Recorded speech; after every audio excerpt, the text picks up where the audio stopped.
channel, baby. Yeah. What it do, Half and J family? Welcome back to the channel, baby. Yes. It's your boy Half. And girl J. And we back with another reaction video.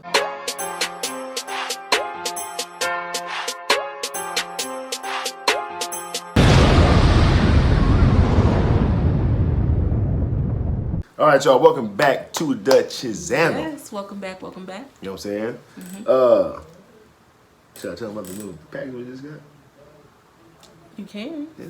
So look, y'all, cover our address up though. Y'all got some crazy people out there, you know what I'm saying? We got some mail from the Clippers. I don't know if y'all can see that, but the Los Angeles Clippers sent us some mail. We don't know what it is yet because we ain't opened it. But anyway, I thought that was kind of cool. That's really cool. You feel me? Really cool, actually. So anyway, let's jump and do some more reaction. Let them know who we're going to react to today. We are reacting to Candace Owens. And what is the commentary? Trump is really wrong for this. Uh-oh. Now, y'all know Candace was a huge Trump supporter. You know what I'm saying? She was like really, you know, speaking some good on Trump through that whole little run he was doing. You know what I'm saying? So I'm curious on what she means by Trump is really wrong for this. So let's jump into it. But before we do, everybody that's out there who has not yet subscribed to this channel, go ahead and hit that subscribe button. Yes. Turn your post notifications on. Yes. Like and share this video. Yes. And comment down below, baby. Come and join the squad, man. Half and J. Yes. Plus, we over kicking off what? what? Good vibes, baby. Good vibes. Boom. All right, let's go, man. Let's see what Candace got to say, man. I'm curious. I'm very curious. Man, is it Thursday already? I feel like this week is going by fast, and there is a lot of fighting going on the conservative side, right? True or false? We got people, Ron DeSantis going at Trump. Trump's been going at DeSantis for a very long time. Now we have Kayleigh McEnany and Trump beefing, or maybe that's really a one-way beef. We're going to talk about that because I'm really annoyed with Trump regarding that. Plus, later on in the show, let's have some fun. Ready, guys? Who said this? Which great philosopher of our time said this quotation recently? Quote, "The best thing you can do is just be horny for yourself. I rely so heavily on my body as a means of expression." I'll give you guys three options. Option A, Madonna or something that she spawned. Option B, Emily Ratajkowski or one of her podcast guests. Option C, Cardi B in one of her songs. Think about that, guys. It's one of those options. All that and more today coming up on Candace Owens.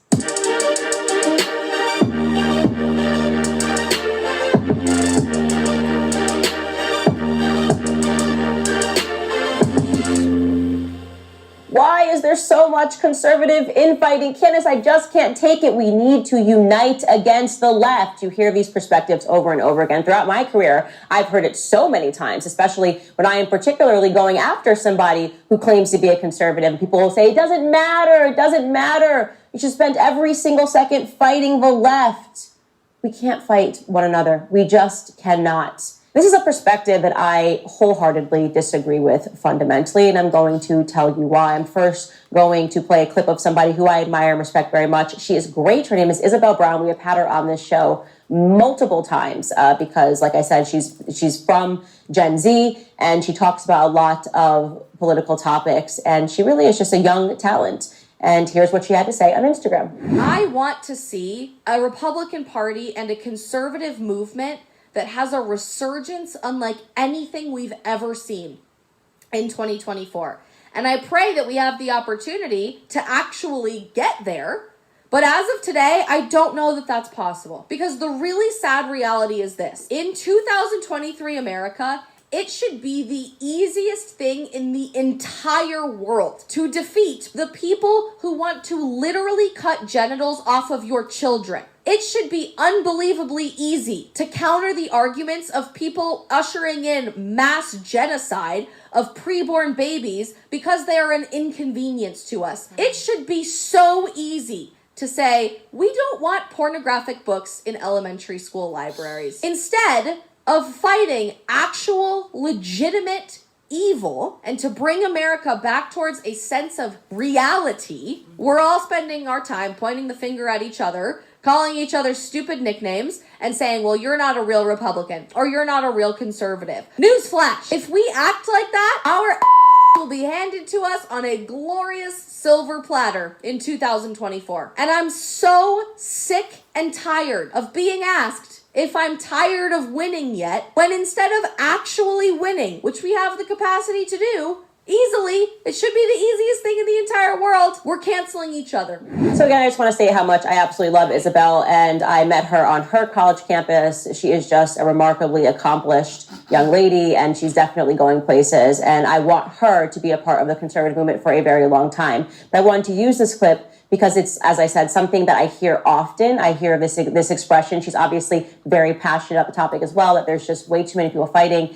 But it's wrong. It's actually the wrong perspective, and I want to explain why it is wrong. And I think that with time, Isabel will get there and understanding why it's wrong, because she's got a long career ahead of her, and she's going to see what happens when you decide that you are only going to focus on the greatest evil, right? She's basically saying we should ignore the lesser of the evils and focus on the greater evil. But to say that we should ignore the lesser evils, which is individuals who are claiming to be conservative, also agree with us perhaps on this issue, on this trans issue, and say, well, that's fine, let's all go ahead and pitch a big tent, basically means that we're going to wait for those lesser evils until they have the time to become the greater evils that we are fighting. So I think what we need to first do is stop conflating what it means to be a conservative and what it means to be a Republican.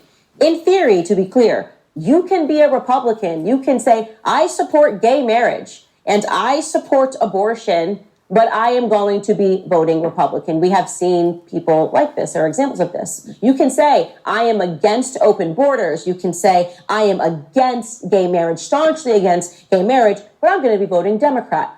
Maybe you are looking at RFK as a candidate and you say, actually, what I rank as what is most important in my life, following COVID and following all of the power that was almost seized from us, and part of the power that was successfully seized from us from Big Pharma. I like this guy, RFK. He's in beating the drum about vaccines. I'm passionate against vaccines, and I think that we need to have medical freedom. So I'm going to ignore my other perspectives, and I'm going to vote Democrat because I like this guy. This is what is the most important for me right now in my life. Again, that is you going through a personal process. But we do not have that sort of fluidity when it comes to identifying ourselves as conservative or as Christian, which is another bucket, right? You cannot say that I am a gay, abortion-supporting Christian. I am a gay, abortion-supporting conservative. It doesn't work that way. These words have meanings. And why is it important to differentiate? Why is it actually so crucial to our movement to be able to critique each other, to be able to weed out people who are falsely pretending to be conservative or who are falsely claiming that they are Christians?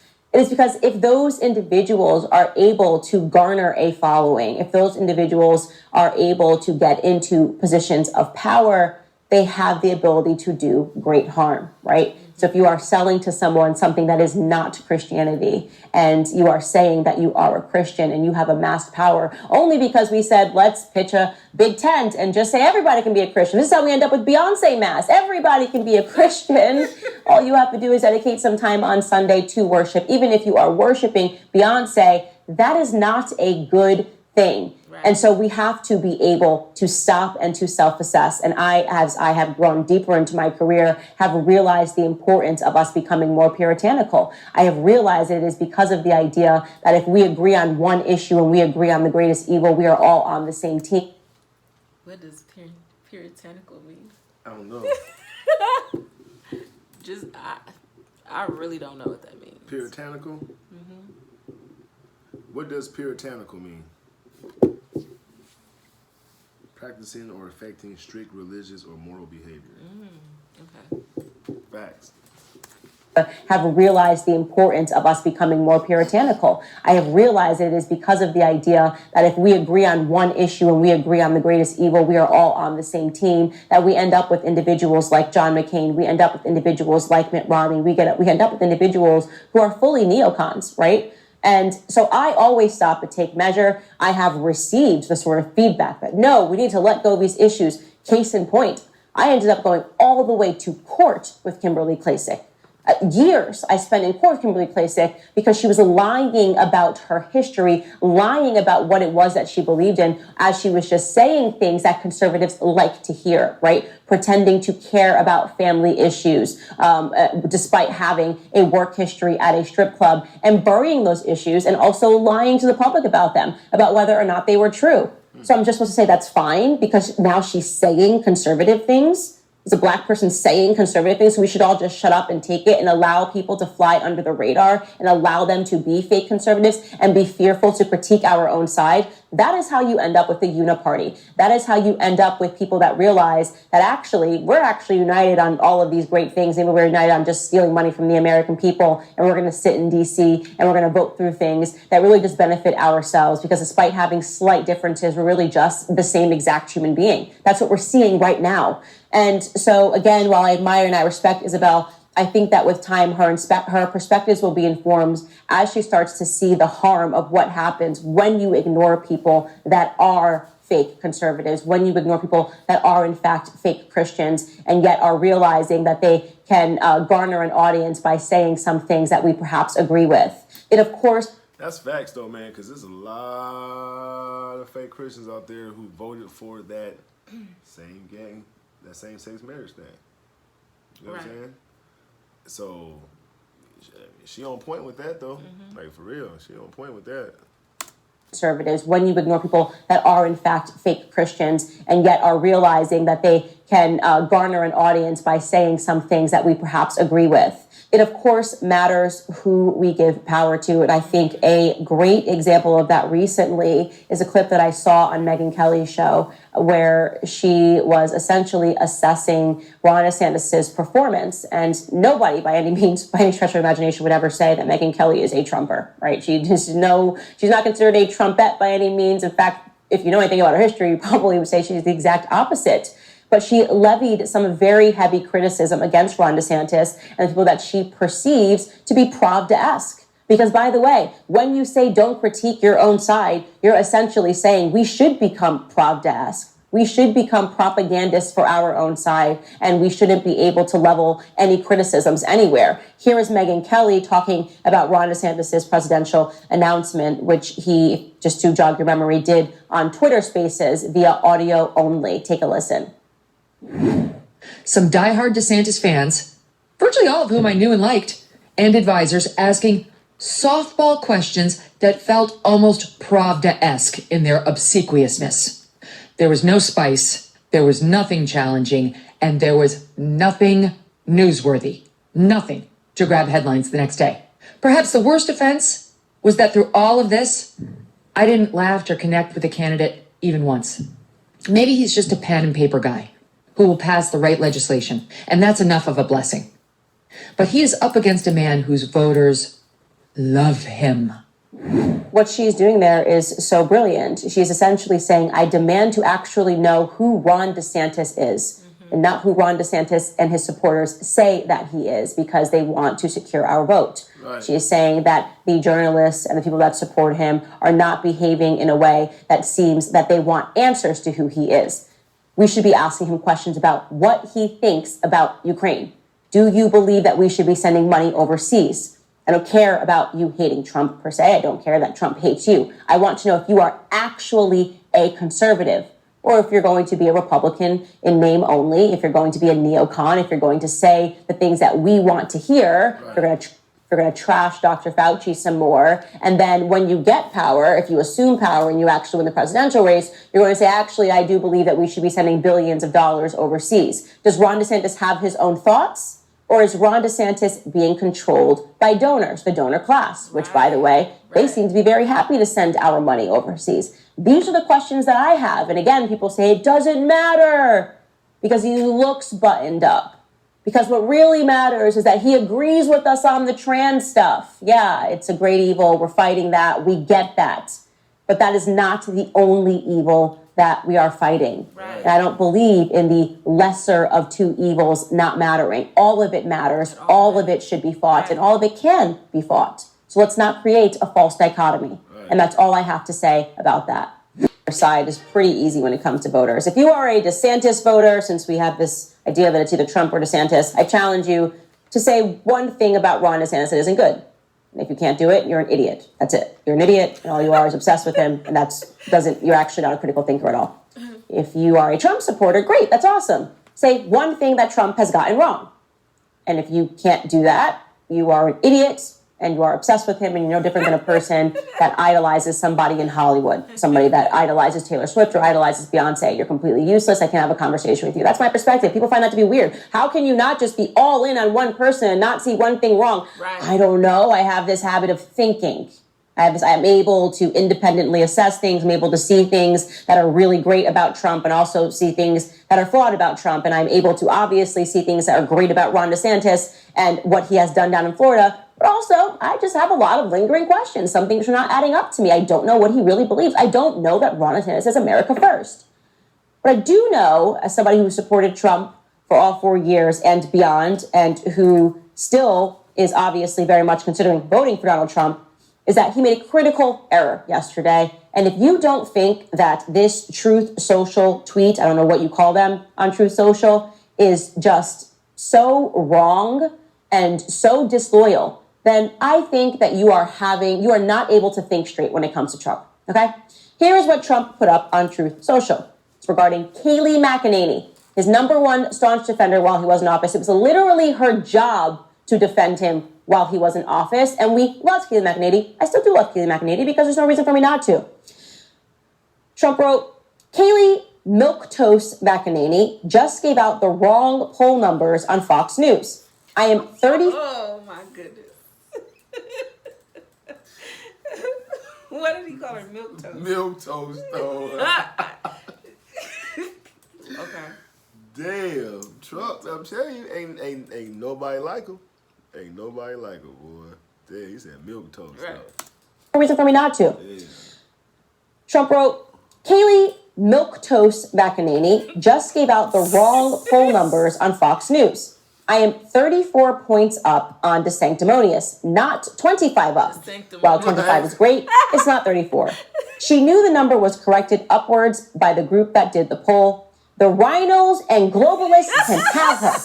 Fox News should only use real stars. Okay, that's amazing. So he's given her a nickname, Kayleigh Milquetoast McEnany. He is now assuming that she's a rhino and a globalist because she said that he was only up 25 points versus 34 points. So he believes that she's got his numbers wrong by 9 points, which, by the way, it's still a very huge lead against Ron DeSantis. So he attacks her. Okay, this is a girl who had to deal with not just personal attacks, personal threats to her life while she worked for him. Okay, she put herself at risk. She put her child at risk. Her entire life, right, became about the fact that she defended Trump. Hideous articles written about her, and she never budged. But she's obviously very much upset him, so much so that rather than shooting her a text, rather than giving her a phone call, he gives her a nickname, okay? Now, let's actually, because I said maybe what she said might have been the way she said it. It might have been her tone. Maybe she said more. I must be missing something. Clearly, she can't have just gotten a number wrong by 9 points. Let me go actually find what Kayleigh McEnany said. It's unbelievable. Here you go, guys. Take a listen. The DeSantis team would say, we just had polling come out that shows we closed the gap by 9 points since we announced in Iowa. Still, Trump's hugely ahead, but they say they're closing the gap. That's their argument. Hugely. Look, if you look at the polling now, it was Trump 34 in Iowa. It's now Trump 25. Still a big lead. Double digits. Still a very big lead. Kayleigh, thank you so much.